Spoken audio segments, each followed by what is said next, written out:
I'm Ivy, CEO of a top North American defense tech group, with billions in orders, unmatched in negotiations. But I couldn't escape the family's forced marriage.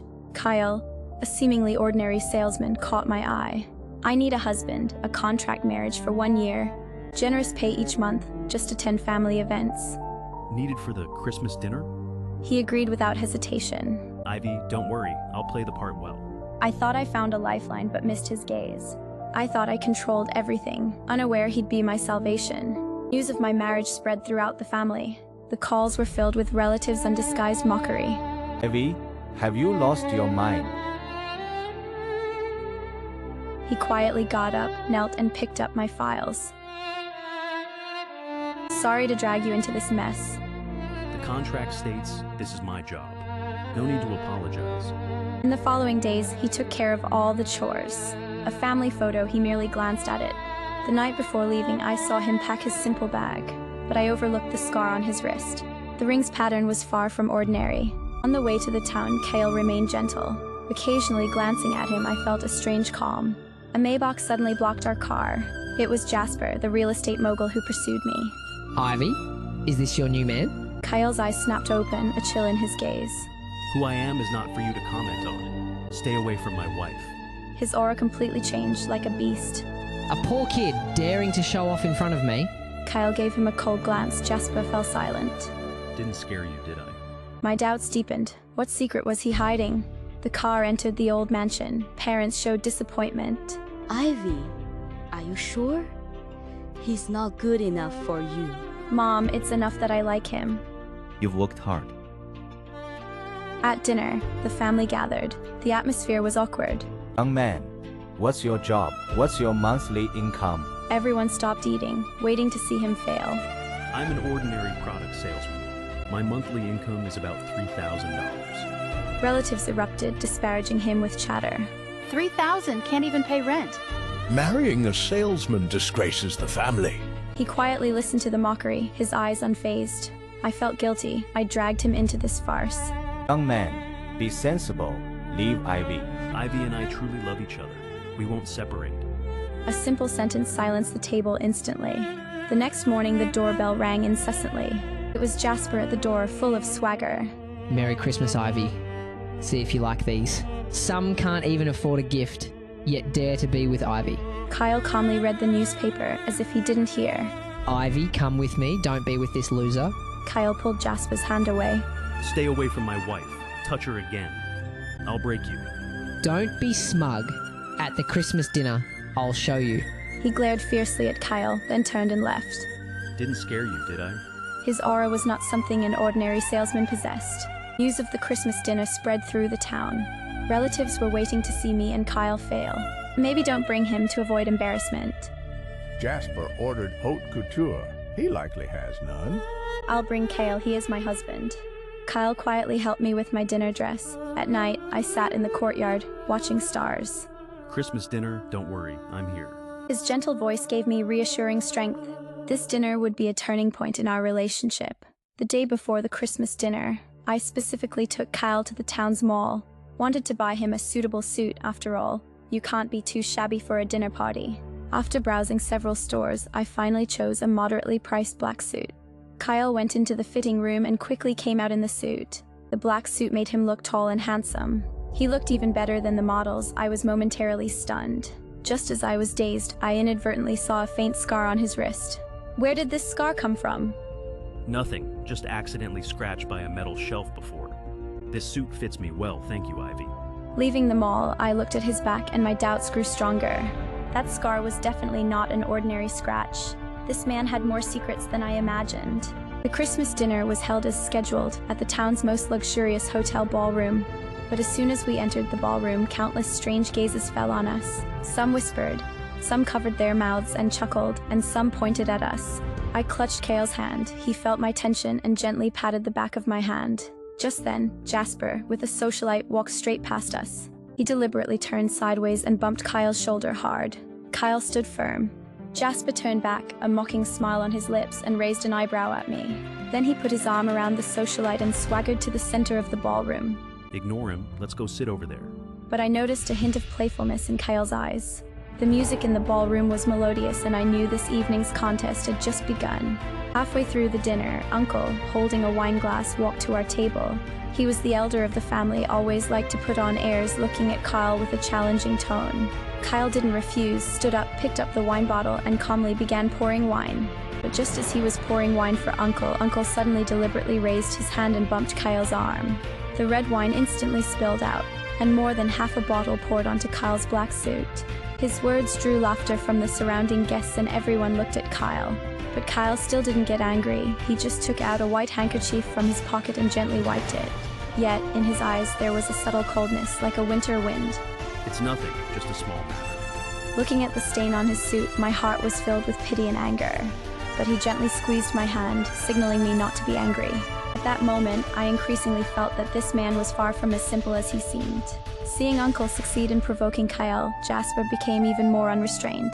He took the microphone, walked straight onto the stage, and cleared his throat. The ballroom instantly fell silent, everyone looking at Jasper on stage. Jasper's gaze fell on Kael and me, a malicious smile on his lips. I'll offer you $100,000 to die. The whole room burst into laughter. Mocking glances and harsh laughter surged towards Ivy like a tide. I was mortified and angry, my cheeks burning, my eyes instantly red-rimmed. My clenched fists had nails digging deep into my palms, a piercing pain. His hand under the table tightly held mine, the warmth of his palm. Just as I wished the ground would swallow me, Kael suddenly stood up and walked step by step towards the stage. He walked up to Jasper, reached out and took the microphone without hesitation. $100,000? Do you think I'd leave my wife for such a small sum? His voice, amplified by the speakers, filled the entire ballroom, bringing instant silence. Your South City real estate project illegally occupies farmland, and its procedures are incomplete.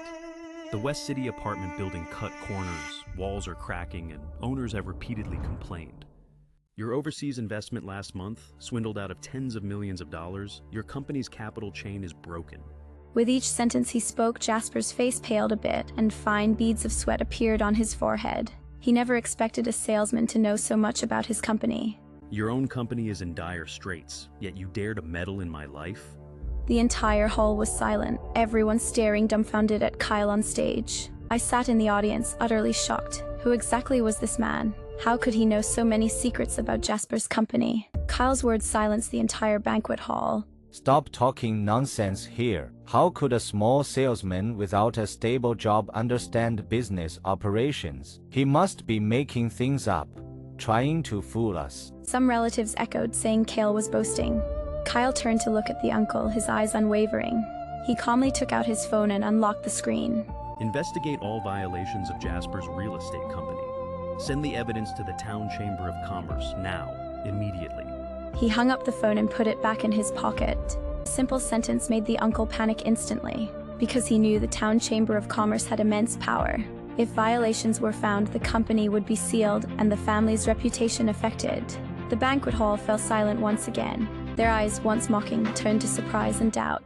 This seemingly ordinary salesman could mobilize resources to investigate a real estate mogul's company. What kind of background did he have? I sat below, my heart pounding. Looking at the powerful man on stage, I felt I never truly knew him. He was no longer the gentle Kael, nor the down-and-out salesman.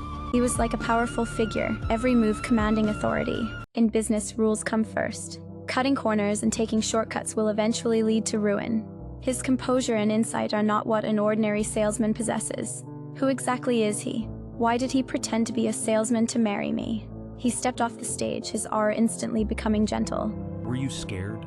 Was the scene just now too noisy? I'm afraid to hear the answer, afraid this contract marriage is a scam. Just as everyone was unsettled, the door was pushed open. Mr. Jasper, your company has multiple violations. Please cooperate with the investigation. He didn't expect that with one call from Kael, the Chamber of Commerce would arrive with evidence. It's you. You're behind all this. I won't let you get away with it. The bodyguard subdued the frantic Jasper. So they weren't driver's assistants, but Kael's bodyguards. His disguise was so flawless, I didn't notice a thing. Relatives and guests looked at him with fear and awe. Young man, I'm sorry. I was blind to your importance. I always knew you were extraordinary. A match made in heaven with our Ivy. The relatives flattered him, completely different from their earlier sarcasm. He ignored the relatives and looked at me gently. It's too noisy here. Let's go for a walk in the garden. He held my hand and we left the noisy banquet hall. The evening breeze swept away the noise and superficiality of the banquet hall. Walking under the colored lights, my heart gradually calmed. He took out hot milk tea and offered it to me. Don't take what those people said to heart. It's not worth it. This man, even amidst the clamor, always remains true to himself. Brilliant fireworks bloomed, illuminating his profile. Amidst the fireworks, the irritation and unease in my heart slowly dissipated. Actually, I'm not a salesman. Then who are you? Have you been lying to me from the start? The time isn't right yet. Wait a little longer, and I'll tell you everything. What he doesn't want to say, he won't, no matter how I ask. He's like a riddle. I thought he was close, but he's actually far away. My heart has unknowingly fallen for this mysterious man. Actually, I'm not a salesman. Countless details connected in my mind. He showed flaws from the very beginning. At our first meeting in the bar, he showed no surprise about the contract marriage. On the way back home, facing provocation, he instantly exuded a powerful aura. He accurately pointed out business loopholes, and with one call, the Chamber of Commerce arrived. That strange scar on his wrist, his bodyguards beside him. All of this indicates that he is by no means an ordinary person. The man I thought I could control has actually been controlling everything. He stood up for me at the banquet to protect me. His gentleness and thoughtfulness, sincerity and steadfastness don't seem feigned. I must find out the truth and discover this man's true identity. The next morning, the old house's doorbell rang wildly. Upon opening the door, it was a disheveled Jasper. Ivy, it's all you. My company. You won't get away. Jasper stood before Ivy, roaring. Kael suddenly appeared, shielding Ivy. In the old house yard, Jasper stood before Kael, eyes venomous. Who are you? Why are you against me? Touch her again, you'll lose more than your company. You'll lose your life. Jasper, trembling from Kael's gaze, fled in panic. He returned to gentleness, asking softly, "Who exactly is he to make Jasper so scared?" Relatives, knowing Jasper's fate, flocked to flatter Kael. I only help Ivy. Others are irrelevant to me. Relatives left disappointed, daring not to complain. Thank you for always protecting me. You are my wife. Protecting you is my duty. Sunlight streamed through the window onto their clasped hands, warm and beautiful. No matter his secrets, I'm willing to trust him. Kael, what exactly is your true identity? I'll take you somewhere, then you'll know. The car drove to the private airport outside town. A huge private jet, not something ordinary people own. On the private airport runway, Kael held Ivy's hand. This is my private jet. How could someone with a private jet be a salesman? The aura around this man was far more dazzling than I imagined. The plane's interior was luxurious yet understated, exuding nobility. Mr. Kael, head of the global arms empire, recently made a low-profile appearance in North America. Kael's photo was shown in the news. I recognized him at first glance. He's actually the head of a global arms empire. I'm sorry, Ivy, for hiding it from you. Shock, anger, doubt intertwined. I command a top global arms empire. He was tired of the deceit in business. I just wanted someone who didn't care about my status. I met you at the bar, and you attracted me. To get close to me, he put aside his identity. I wanted to be with you as an ordinary person. You've been lying to me. What do you take me for? Ivy, it's not like that. My feelings for you are real. Our contract marriage ends here. Ivy turned and left, leaving Kael's lost pain silhouette. The cold wind on her face sobered her. His deception, like a thorn, pierced my heart. I returned alone to the old house, my heart a mix of emotions. His tenderness, thoughtfulness, protection clearly echoed in my mind. Ivy, please, I want to talk. I asked myself, should I forgive him? I was still stubborn, still refused to yield.